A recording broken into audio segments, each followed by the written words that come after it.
Lee Child is not the name that you were born Right. with. Like, tell us a story about how you came up with that name.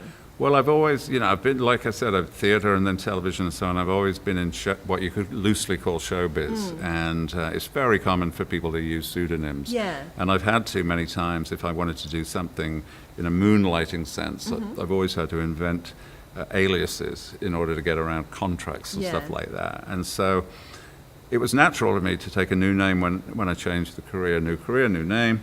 And Lee Child came from, it's an old sentimental family thing from years ago that started out on a train in America where we'd seen a Broadway show. We were going home to my wife's parents who lived a little bit outside the city. And that last train home is always crowded, so we weren't able to sit together. I was sitting with a stranger who started talking to me. And when I answered, he noticed that my accent was foreign. And he said to me, "I've got a European car." Yeah. And I said, "Really? What car have you got?" And then back then, this was in the 1970s, back then Renault of France sold cars in America. They no longer do, but they did back then. And the little car that in Europe was called the Renault 5, the little compact hatchback.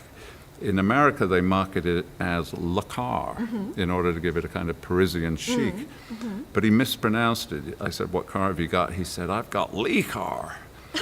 And so and it's a universal truth that in all writers' households there's endless wordplay. Yeah. So we immediately started calling everything Lee this and Lee that. And so when our kid was born, she was Lee Baby. And then when she grew up a little bit, she was Lee Child.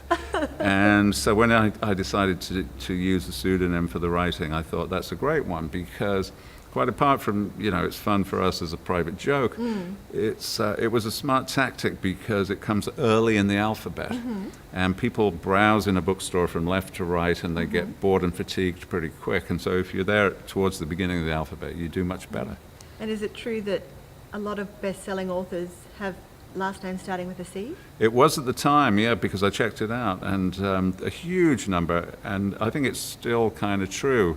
In fact, I told this story just the other night at the publishers' dinner, and the publishers have a lot of analysts working, so immediately this analyst went away to check the situation right now. And right now, what did he find out? You got to sort of, it's more than 8 times more likely you'll be a bestseller starting with C than with many, many other letters. That's crazy. It is crazy. That's insane. It is, but you can see how, in a way, can't you?